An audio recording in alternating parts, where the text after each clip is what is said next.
Con Mesanet. Está muy buena.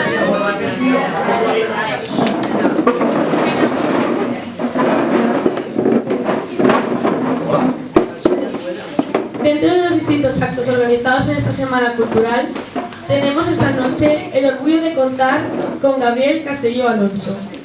Sin duda, el autor de moda desde que reeditó su Valencia, Las Memorias de Cayo Antonio Naso, y su reciente Devotio, Los Enemigos de César, que han sido todo un éxito de ventas. Gabriel Castelló nació en 1972 y actualmente es ejecutivo de ventas en una empresa líder del sector de las telecomunicaciones.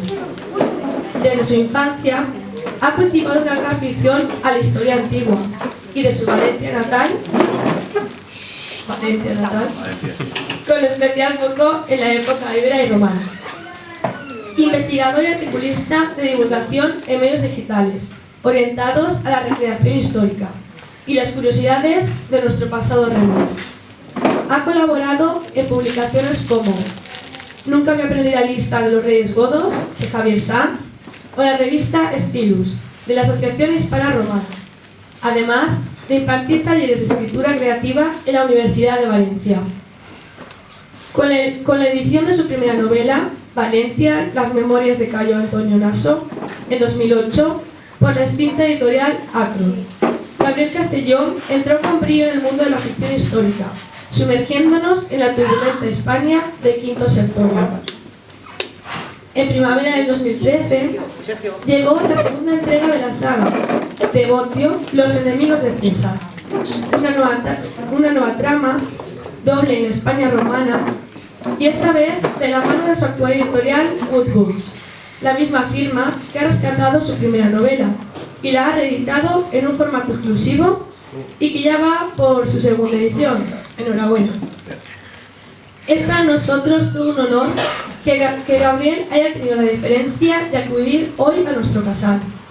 Además, por si alguien se ve suscitar su curiosidad tras esta charla, cosa que no es difícil, porque Gabriel sabe contagiar el entusiasmo por la Valencia romana, habrán ejemplares de sus dos novelas a la venta, que además segurísimo que estará encantado de dedicar. Y sin más preámbulos, voy a cederle el micrófono a Gabriel Castelló.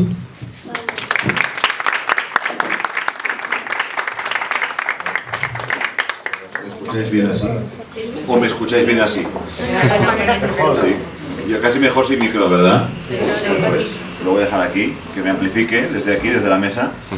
¿Vale? Pues, muchas gracias por estar aquí, escuchar a este friki del mundo antiguo, que os va a contar unas cuantas cosas de estas tierras que pisamos, pero de hace unos poquitos años. Y muchas gracias, Luis, por brindarme la ocasión de estar aquí con vosotros y contarlo. Bien, para conocer el mundo antiguo hay que casi vivirlo. Es una cosa, yo desde que era pequeñito pues tenía esa inquietud, ¿no? A mí siempre, cuando salían en la tele las películas de capas y espadas y plumeros rojos y esas cosas, pues era de la clásica persona que se pegaba a la televisión a verlo, ¿no? Y después pues de la televisión saltas a la literatura, porque te das cuenta de que el cine o la televisión pues se te queda corto, ¿no? Y que la literatura te da muchas más posibilidades de imaginar, ¿no? y de recrear el pasado. Y eso pues poco a poco te hace investigar, viajar, recorrerte todo el Mare Nostrum de lado a lado, buscando piedras, vestigios y al final para componer tus cosas. Como veréis, la foto que tengo en el blog y que aparece en Facebook, os sonará esa mano. Ese traje de centurión.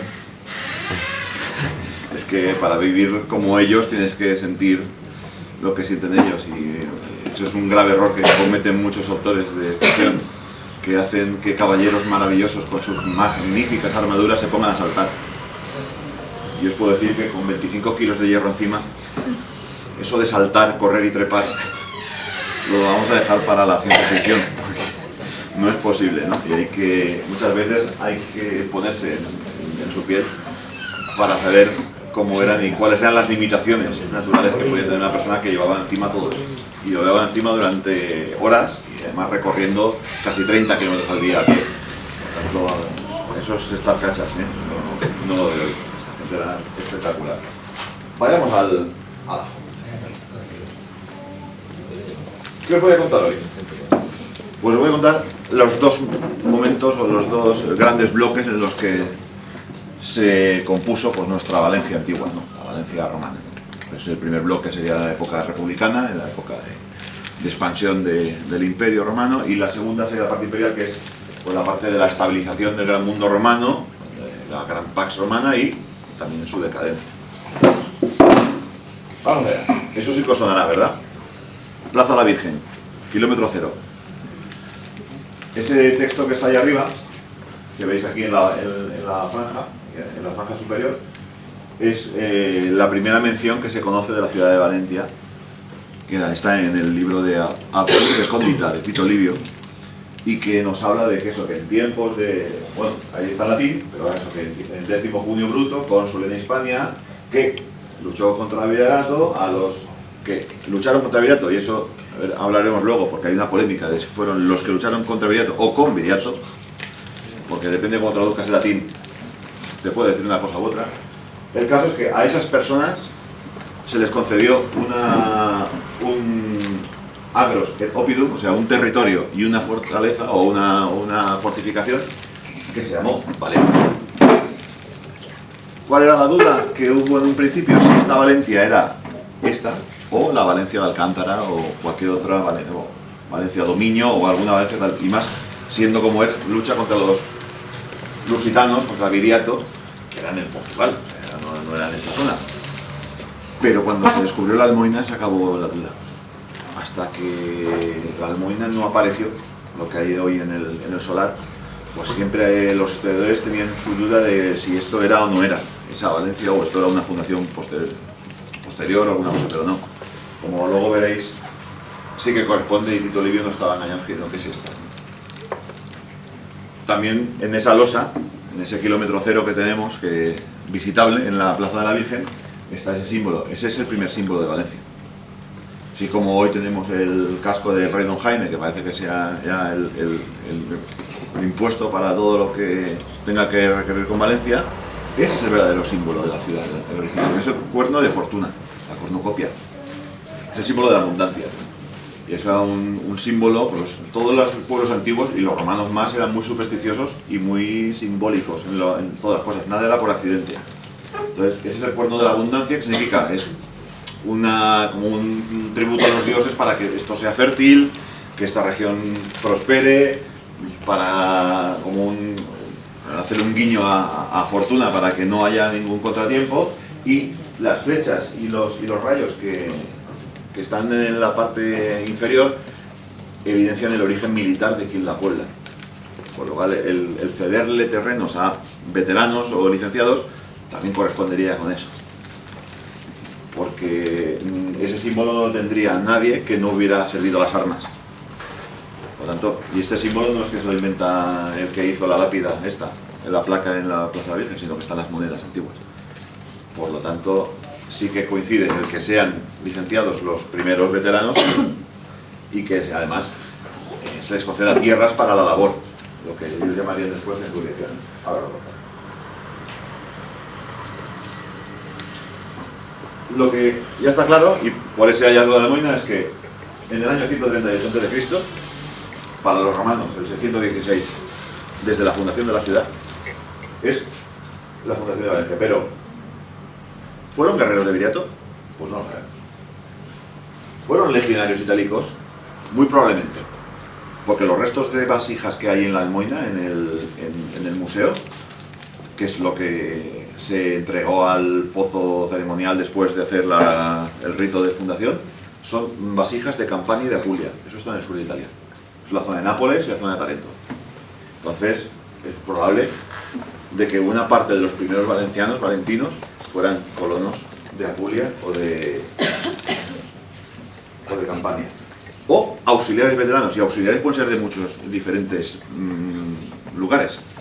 Porque las legiones tenían sus ciudadanos itálicos, que eran los romanos o itálicos que luchaban en ellas, y luego tenían auxiliares, que eran otros pueblos aliados que por pactos o por tratados pues también colaboraban en las campañas, y que llegado el momento de la licencia pues también tenían como premio la ciudadanía y las parcelas que le correspondieran al fundar una colonia. Con lo cual, hay esas tres posibilidades. En mi modesta opinión, después de investigar mucho, de dar muchas vueltas y leer mucho el tema, me quedaría con todo. No creo que fuera solo descartar una cosa o la otra, sino que probablemente hubieran guerreros lusitanos rendidos de Viriato que aceptaran la ciudadanía romana y se los llevaran desde el Portugal hasta aquí. Habría legionarios que se licenciarían y que les concederían las tierras, y habría también auxiliares itálicos o de lo que hoy es Croacia o de cualquier región que por el momento estuviera suministrando auxiliares, que también acabarán aquí. Con lo cual esa sería la mezcla de la primera sangre de los 2000. Se supone que eran 2000 los fundadores. Eso no está, o sea, no hay en ningún sitio está escrito, pero por las dimensiones de la ciudad, que sí que se saben, el perímetro y el número de casas o familias que puede albergar el perímetro, da una cifra aproximada de unos 2000 partes familiares. ¿Y eso qué significa? Hombres. O sea, cuando Roma cuenta hombres. Es una sociedad tremendamente machista, injusta y antigua, por lo cual no cuenta ni esclavos, ni mujeres, ni nada que tenga que ser que no sea el cabeza de familia. Por lo cual, si hablamos de 2000 habitantes, son 2000 hombres con derecho a voto que tendrían a su vez sus esposas y la cantidad de esclavos que cada uno tuviera. Hablamos de una ciudad de 10.000 habitantes, aproximadamente. Sería la Valencia.